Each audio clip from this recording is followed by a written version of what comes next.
La población mundial actual ronda los 8.3 billones de personas. A cada segundo nacen más personas de las que mueren. Es mucha gente que alimentar. La ingeniería genética ofrece nuevas soluciones para aumentar el rendimiento de las cosechas en procura de mejorar las condiciones de vida del ser humano. ¿O no? ¿Qué son los alimentos transgénicos? ¿Son buenos? ¿Son malos? Acompáñanos en otra entrega de su VDD Podcast. Viernes de desmitificación. Un universo de conocimiento inútil.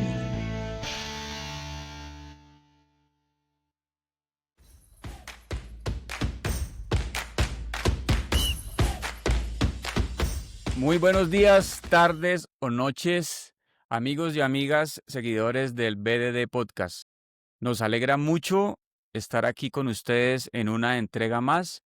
Los saludamos con todo el cariño. Un abrazo enorme para todos ustedes y también para los haters, porque gracias a sus comentarios llegamos a más gente. Un abrazo grande. Mario, ¿cómo está? Todo bien, hermano. Hoy tenemos un tema que a mí, yo personalmente, como se dicen ahí, como decimos normalmente, yo personalmente en mí mismo, tenía muchas dudas al respecto y tenía muchas creencias al respecto. No ahorita, hace muchos, muchos años cuando empezó el furor de este tema. Y creo que estudiando y revisando y buscando, haciendo la investigación, me he dado cuenta de muchos conceptos que yo tenía muy errados y otros que tal vez sí tenían fundamentos, pero me gustó muchísimo, muchísimo averiguar más y encontrar cuál es el trasfondo y cuál es la meta, sobre todo de este tema, más que estamos hablando de algo que a todos nos concierne, ¿no? Es algo que a todos nos influye de una u otra manera y que afortunado o desafortunadamente no nos podemos escapar de ella, nos guste o no nos guste, a menos que seamos muy, muy cuidadosos en lo que compramos. Y Sí, señor. estamos hablando de nada más y nada menos que la comida y los alimentos genéticamente modificados. Así es, sí, señor. Y es algo que no es tan nuevo como creemos. O sea, No, la ingeniería genética realmente existe prácticamente desde que existen las poblaciones humanas.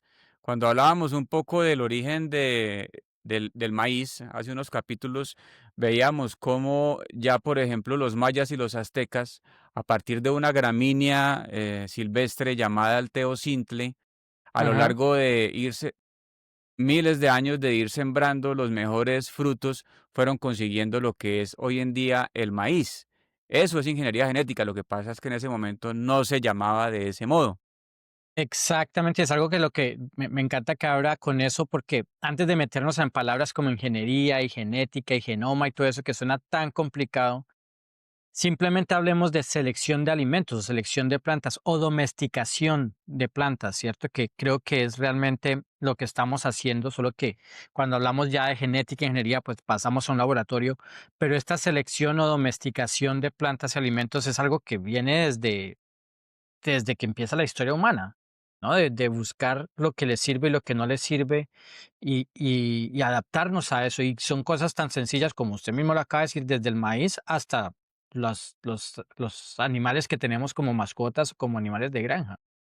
Exacto, es que si nosotros en este momento nos alimentáramos no solamente con el maíz, sino con las papayas, con las manzanas, con las zanahorias de hace miles de años, pues nos estaríamos alimentando mal porque no estaríamos aprovechando el mayor potencial de esos alimentos. Precisamente mediante la selección artificial, el hombre ha ido mejorando cada vez más los frutos de las plantas y se consigue obtener optimizar la cantidad de alimentos que se puede obtener de estos. Exacto. Entonces, hablemos desde lo más básico. ¿Qué es una domesticación o qué es una selección de plantas? Antes de llegar a hablar de ingeniería y genética. Hablemos desde lo más sencillo. Entonces, Sí, hablamos de que si, por ejemplo, tenemos, no sé, una planta silvestre, ¿no? Y de todas, digamos, de 10.000 plantas o de 10.000 matas que vemos en el campo, una de esas de pronto sacó un fruto que le sirvió al humano, ¿no? Y de ahí empezamos, bueno, entonces agarremos esa y solo sembremos esta planta. sí, digamos, usted agarra la manzana más bonita, la más grande y la más bonita. Después de que se la come, guarda las semillas y siembra las semillas de esa manzana. Entonces así usted va mejorando cada vez las manzanas que va obteniendo. Pero fíjese que en el siglo XIX vino algo que revolucionó eso muchísimo, que fue cuando el monje Gregor Mendel, que es tal vez uno de los primeros genetistas, sin que en ese momento se llamaran genetistas, sin saber lo que era. él empezó a cruzar plantas, empezó a obtener los primeros híbridos. Y me parece muy interesante eso, cómo se hace. Yo no tenía ni idea, me puse a buscar cómo se cruzan plantas. Pero resulta que se sabe que las plantas tienen un órgano masculino y un órgano femenino. El órgano masculino es el estambre y el órgano Ajá, femenino es el pistilo. exacto. El equivalente al semen de los humanos sería el polen en las plantas. Entonces, lo que se hace es tomar polen del estambre de una planta y colocarlo en los pistilos de otra planta. Y así usted logra hibridar dos plantas. Obviamente esto no funciona con todas las especies, tiene que ser especies muy parecidas. Usted ve, por ejemplo, en las especies animales, hay especies que aunque no son la misma especie, pueden producir descendencia, pero tienen que ser especies muy parecidas, ¿cierto? Como la Entonces, mula. exacto, sí. Entonces en las plantas, pues pasa lo mismo. Tiene que ser especies muy, muy parecidas para usted poderlas cruzar. Pero eso fue una revolución, el poder usted cruzar plantas para obtener características de ambas. Fue un paso muy importante en esta ingeniería genética. Llega ahora este paso que ya es una cosa brutalmente impresionante, que es cuando llegan los alimentos transgénicos, que es ya una cosa mucho más osada, que es usted tomar el ADN de una especie, o sea, una planta, un hongo o una bacteria, tomar un pedazo de ADN que logra un comportamiento que usted quiere replicar e ir e insertarlo en el genoma de otra planta para que esa Exacto. planta incorpore esa característica dentro de su ADN. Eso es algo impresionante, por decir algo. Usted tiene una planta que es resistente a determinada plaga o a determinado virus. Ajá, Usted toma ese gen, va y lo inserta en otra planta, y esa planta que antes no tenía esa característica, ahora la tiene. exacto. Sí, pues cuando estaba haciendo la investigación leí esa parte y obviamente yo no soy muy letrado en genética, ni mucho menos. Y créame que le metí varias horas tratando de entender cuál es el proceso real. O sea, sí, en teoría es un copy-paste, ¿no? Y hablamos de genoma. Genoma es un bloque de código que distingue una característica de un ser vivo, pues, o de un organismo, ¿cierto? Eso significa que agarran el genoma que les funciona y lo introducen. Y pues sí, es muy bonito cuando uno ve los videos y cuando uno lee, porque todo es como que sí, usted corta aquí, lo pone. Mire que no logré entender y me imagino que para eso hay que estudiar años y de pronto décadas para entender cómo se hace genéticamente, porque ya literalmente no entendí. Pero es eso, es literalmente cortar un pedazo del ADN, del código total, e introducir el genoma de la característica que nos interesa. Y ahora se llama ingeniería porque lo hacemos en un laboratorio, pero de nuevo, yo quiero reiterar en esto, es algo que el humano viene haciendo sin estar en un laboratorio desde muchos años y es eligiendo las características que les sirven al humano. Y hablando de plantas, también hablamos de animales. Por ejemplo, los lobos agarraron los que eran más amigables con los humanos y paso a paso y a través de los años, y no estamos hablando de 5 o 10 años, estamos hablando de siglos, de millennials, de estar solamente reproduciendo ese tipo de especie que era amigable con el humano, llegamos a lo que son los perros de hoy en día. Y vemos la variedad de diferentes perros por diferentes situaciones, que unos perros son mejores para el frío, unos son mejores para el calor, otros son mejores para ayudar con el trabajo de la finca, otros son para la casa, pero esos son siglos y siglos de nosotros eligiendo qué características de ese animal nos convenían para diferentes cosas. Entonces es más o menos lo mismo que pasaba con las plantas, solo que ahora la diferencia es que en vez de nosotros estar haciéndolo empíricamente y desperdiciando un montón de tiempo y dejándolo más o menos a la suerte, porque al final del día es a la suerte, si lo dejamos en la parte salvaje y solo eligiendo las plantas, que al final va a funcionar de una u otra manera dependiendo de los años que dejemos pasar. Estamos removiendo todas esas variables y poniéndolo en un laboratorio y solamente extrayendo y quitando las características que necesitamos o que no necesitamos de una planta. Exacto, y eso no está mal, es simplemente el avance Ajá, de la ciencia. Si hacemos, por ejemplo, una comparación con los métodos de construcción, por allá los egipcios para poder construir tenían que utilizar el trabajo humano, ¿cierto? Tenían que jalar los bloques con la fuerza humana o con la fuerza de Exacto. animales, A ¿cierto? punta de palanca Y y ya. construir algo tomaba mucho tiempo. En este momento, cuando se va a construir un edificio, pues se utiliza maquinaria, se utiliza estructura de acero, todo lo que se ha avanzado en cientos y cientos de años de construir cosas, en este momento permiten que se construyan las cosas más rápido. Entonces eso es lo que pasa también con la ingeniería genética, simplemente es esos procesos que el ser humano perfeccionó a lo largo de miles y miles de años, en este momento pues se pueden hacer en muy poco tiempo. Eso es la ingeniería genética y de ahí resultan los alimentos transgénicos, de hacer ese proceso de selección de genética, hacerlo muy rápido y hacerlo muy eficiente. Y eso no está mal. Y los alimentos que se obtienen no hacen ningún daño al ser humano. Ah, exacto, hablemos de eso un momento, hablemos de cuáles son los mitos o cuáles son las creencias o cuáles son las objeciones detrás de estos alimentos transgénicos. Y hablo de pronto desde mi experiencia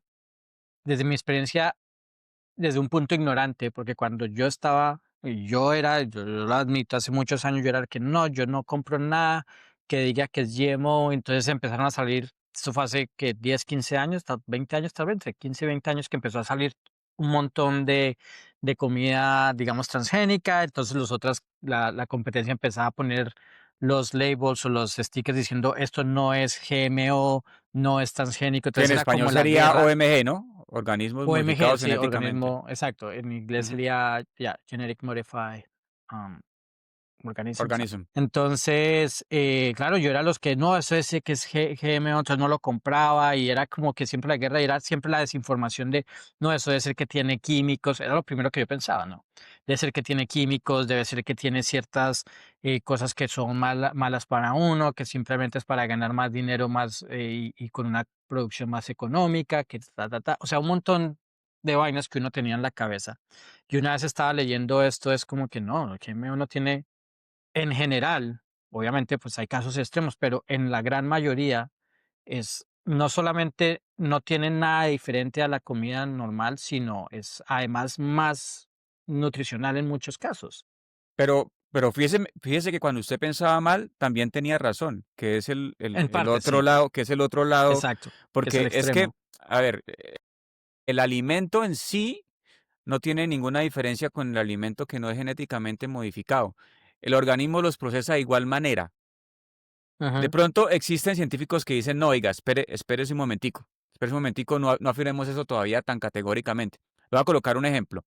Hay una proteína que se llama la proteína CRY, que la ujú. produce la bacteria Bacillus thuringiensis. Sí, acá lo tengo también. Esa proteína ofrece, O el pro- CRI se le dice sí, en los que hablamos la jerga le llamamos CRI. el CRI. Esa proteína permite que esos hongos, perdón, que esas bacterias, que esos bacilos no sean atacados por larvas. Entonces, existen muchos alimentos transgénicos que tienen integrada esa proteína. ¿Para qué? Para que las larvas no las ataquen, para que los insectos no las ataquen, ¿cierto? Entonces, eh, sí, digamos, la mayoría de la comunidad científica eh, afirma que esa proteína no le hace ningún daño al ser humano, pero existe una minoría que dice, no, espérese, hay que esperar unos años para poder afirmar si eso es cierto. Y es respetable ese punto de vista, pero Claro, digamos en claro. este momento la mayor cantidad de la comunidad científica coincide en que el alimento como tal, el alimento transgénico como tal, no le hace ningún daño al ser humano. Pero, y aquí viene el Hay pero, casos. tenemos que Sí. empezar a mirar la otra cara de la moneda, porque o sea, los transgénicos sí tienen su lado malo, sí tienen su Sí. lado malo, pero No todos los transgénicos, y no es el, bueno, no sé qué vaya a decir usted, según lo que yo tengo acá y lo que yo revisé, no es en sí el alimento transgénico, sino no, no, el no, mal uso. lo que viene asociado a él, lo que viene Exacto. asociado a él. Porque, ¿qué pasa? Que l- en este momento las industrias que tienen la capacidad de producir y patentar semillas transgénicas son muy pocas. ese mercado está en manos, antes estaba en manos de 6 empresas y esas empresas se han ido comprando entre ellas y en este momento Ujú, está en manos de 3 empresas, que si no estoy mal son Monsanto, Bayer y DuPont. Esas 3 empresas tienen en este momento el mercado de las semillas transgénicas y las patentes a nivel ujú, mundial. Pero ¿qué pasa? Que estas empresas antes de producir semillas transgénicas producían pesticidas. Y en el caso de Monsanto producía el el, glifosato. el, el glifosato, que es el pesticida El, más famoso del mundo, el más ¿cierto? infamoso, diríamos acá. Entonces, el glifosato se usa para matar la maleza, ¿cierto? Porque la maleza, ¿qué son? Plantas que compiten por alimento con la planta que queremos Que que es algo que yo crezca. siempre me pregunté, ¿cómo un herbicida mata una planta y no mata la otra? No, sí las mata a todas. El herbicida No, las por mata a eso, todas. en el Ujú. momento yo pensaba en eso, Sí, ahora ya sé que cómo funciona. claro, claro. Lo que pasa es que nosotros queremos que no crezca la maleza para que no le quite el alimento al maíz o a la papaya a la que nosotros queremos que crezca. Pero entonces los herbicidas lo que hacen es matar todo. Pero ¿qué hacen las empresas que producen el herbicida? También producen la semilla con la resistencia al glifosato, ¿cierto? Entonces eso hace que yo fumigue, mato todo, pero el fruto que yo quiero que crezca es capaz de resistir el glifosato. Entonces crece Ajá. él solito, ¿cierto? Pero entonces mírese, fíjese que 3 grandes compañías venden la solución y el veneno. Son los dueños de las 2 cosas, ¿sí? Las dos cosas. De la semilla que resiste el herbicida y del herbicida. Entonces ahí hay un monopolio que es malísimo, que es No, malísimo. no solo el monopolio, porque además, obviamente la parte económica y el monopolio del mercado es un problema grandísimo, pero es que además el gran problema con eso es que los agricultores empiezan a abusar del glifosato. Glifosato, Y no es glifosato sí es dañino para los humanos, a claro. mucho menor, o sea, no es, digamos, no es como un veneno como tal de que lo vaya a matar inmediatamente, pero sí hace daño y a través del tiempo va y va creando más problemas. O sea, no es algo que sea 100% seguro para los humanos. Y como se hace tan barato y como se hace tan asequible a todo el mundo, pues los agricultores abusan de eso, dejando al lado otras soluciones de control de maleza, de control de insectos, etcétera. Que hay más, glifosato o herbicidas químicos no son las únicas soluciones, hay muchos más. Lo que pasa es que los hacen tan disponibles y tan económicos que los agricultores abusan de eso y ese es uno de los grandes problemas que tienen ese tipo de Pero transgénicos. pero venga, yo creo que mira, hay un ejemplo de una población argentina, creo que se llama Entre Ríos o algo así, San algo Entre Ríos, Ajá, que allá fumigan con glifosato extensivamente y los índices en esa población de cáncer, de defectos congénitos en el momento del nacimiento y de afecciones de la piel son más altos que en otras poblaciones. Luego sí, puede sí, haber sí. una correlación entre el uso de glifosato y la incidencia de estas Ajá, enfermedades. Aparte, el glifosato cuando se usa, él termina fijándose en el suelo, ¿cierto? Y cuando llueve, cuando hay escorrentía, la lluvia arrastra a esas otros concentraciones de cultivos glifosato y la llevan al agua subterránea, ¿cierto? Y entonces esa agua termina contaminando fuentes de donde el humano va a tomar agua, que eso es lo también. que pasa ahí. Además, el aire también puede arrastrar el glifosato y puede matar insectos y puede matar aves y puede matar plantas en otros cultivos vecinos. Entonces, el glifosato sí ha probado ser bastante malo. Sí, si no estoy mal, está prohibido en Europa, ¿no? Ujú. El glifosato. La Unión Europea lo Entonces, ¿qué tiene pasa? prohibido, si Pero no ¿qué estoy mal. pasa? Que es que ese ciclo de usar semillas resistentes al glifosato y de usar glifosato, Y vender el glifosato ya. ese ciclo para el agricultor es la manera más económica de producir. Entonces, Ajá. mientras no tengan por qué cambiarlo, mientras no le prohíban usar el glifosato, pues Va a lo van a seguir seguir haciéndolo, usando claro. porque así obtiene el mayor rendimiento económico Además que las de su márgenes en cultivo. sí para el agricultor son muy pequeñas. O sea, las ganancias son muy pequeñas. Es claro, ellos empiezan a reducir donde puedan reducir. Y eso es uno de los problemas nomás cuando empezó, y esto me sorprendió mucho, cuando empezó todo esto de los transgénicos, como usted dice, estas grandes empresas que fueron los que tienen las patentes, su primera idea, lo cual desde el punto de vista de negocio veo el por qué lo hicieron, pero me pareció una vaina súper terrible lo que hicieron y fue que crearon las primeras semillas, eran unas semillas que llamaban semillas Terminators, Ajá, que lo que hacían era que la semilla daba la planta, pero no daba más semillas. Entonces, agricultores estaban obligados a a seguir comprar. comprando siempre semillas, no tenían forma de sacar semillas de sus propios cultivos, lo que obviamente creaba una dependencia a estas empresas. Obviamente fue tanto la protesta de los agricultores, de los países, de todo, que ese programa lo tuvieron que eliminar y hoy en día no existen o no deberían existir las semillas Terminator, no la pueden seguir vendiendo. Pero creo que por eso, yo me acuerdo que mucho tiempo, por ejemplo, la sandía no tenía pepas, por ejemplo, que vendían una sandía sin pepas o vendían las mandarinas o las naranjas sin pepas. Yo creo que era por esto, ¿no? De que no había forma de sacar semillas de esos cultivos. Entonces, esa era otra parte oscura, digamos, mala de los transgénicos. Claro, y en este momento, no es que los transgénicos estén ayudando a que rindan más las cosechas, porque finalmente los que tienen acceso a esas semillas son los grandes agricultores, ¿sí me entiende? Entonces, los pequeños agricultores son los que producen, digamos, producen cosechas más sanas, pero tienen que venderlas más caras porque les cuesta más producirlo, entonces no son competitivos, ¿cierto? Entonces el monopolio de la producción de alimentos sigue estando en manos de los que tienen más platica, ¿cierto? Entonces no tienen competencia, porque si alguien pudiera producir a un precio más barato, podría competirles y haría que bajaran los precios de los alimentos, pero no es lo que está sucediendo. Entonces, en este momento, los transgénicos no están ayudando a solucionar ningún problema de hambre.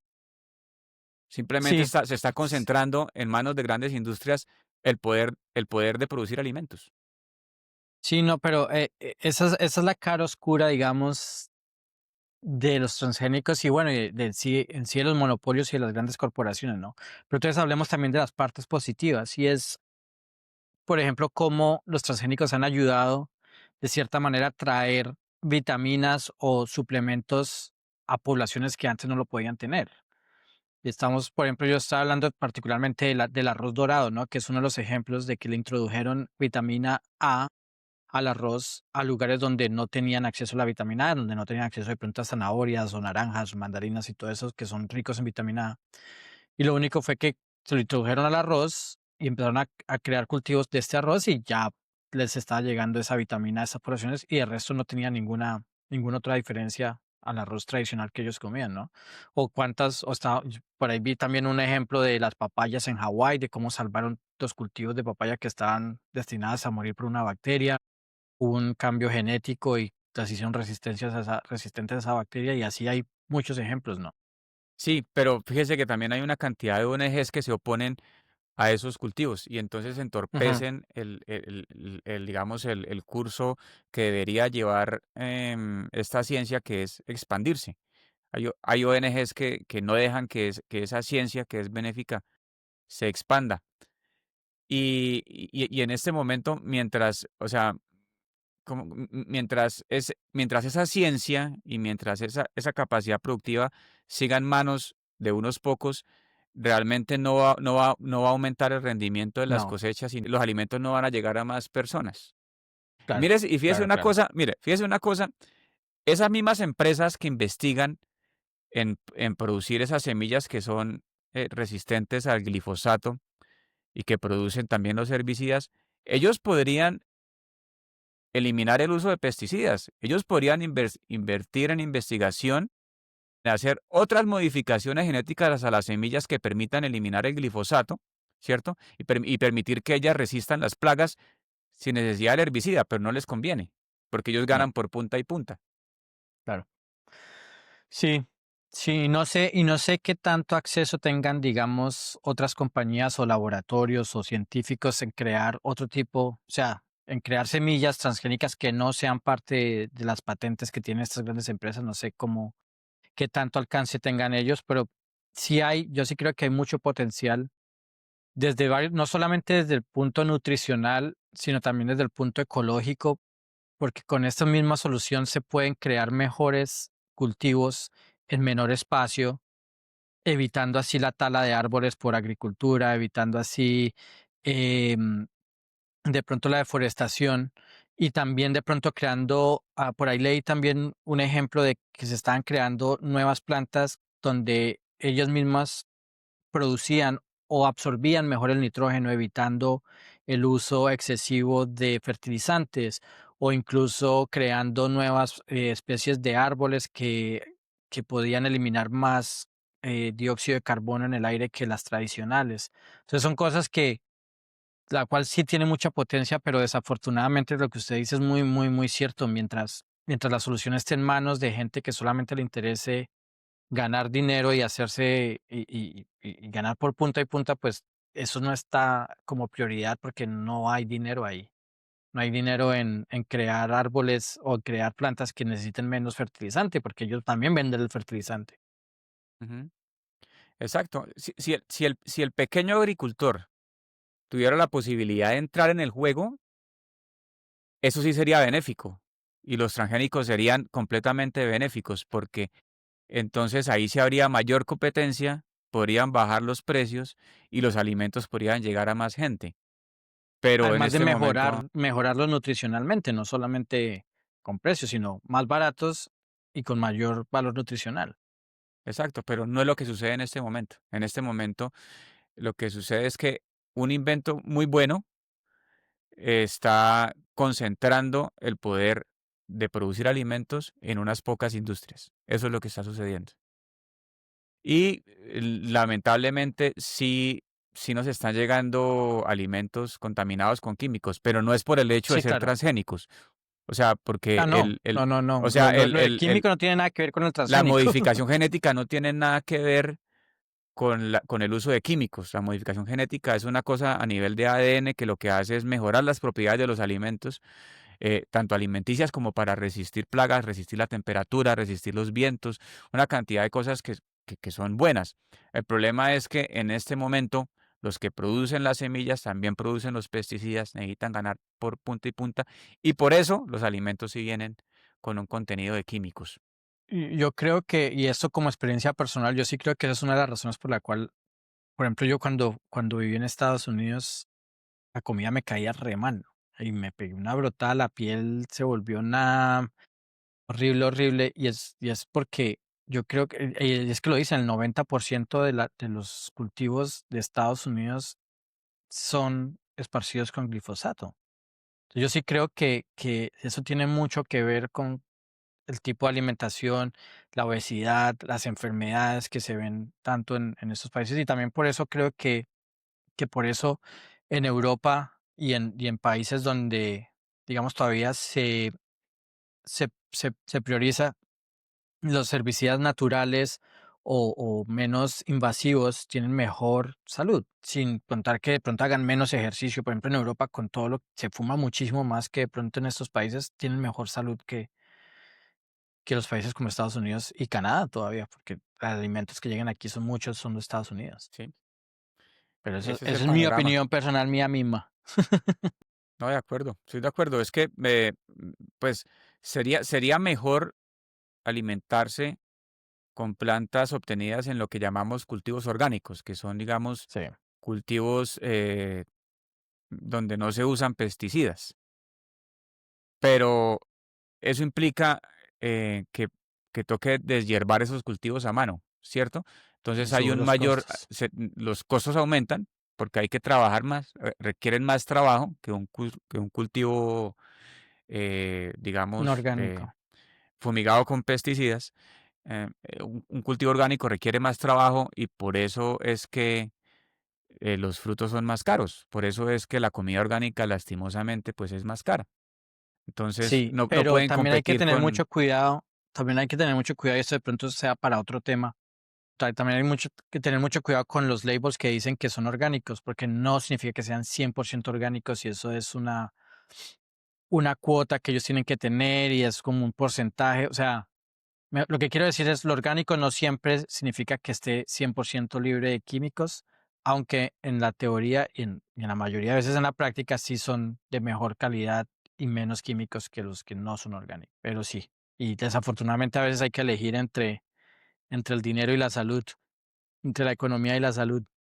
Desafortunadamente estamos en ese. Una vez vi a alguien que comentó que estamos en un punto de la historia donde tenemos que mirar qué grado de felicidad tenía la gallina de los huevos que vamos a comprarse dependiendo del bolsillo que tengamos. Porque si son encerradas, no encerradas, si comen pasto, si comen granos, si comen todo eso. Depende también de cuánto puede uno pagar. Sí, eso, amigo. Pero Y bueno. pues bueno, eso era lo que les queríamos contar hoy. Entonces, en conclusión, los alimentos transgénicos en sí no son malos, No son malos. pero sí hay en este momento la manera como se maneja la economía, nuestro sistema económico hace que conlleven algunas cuestiones que sí son malas.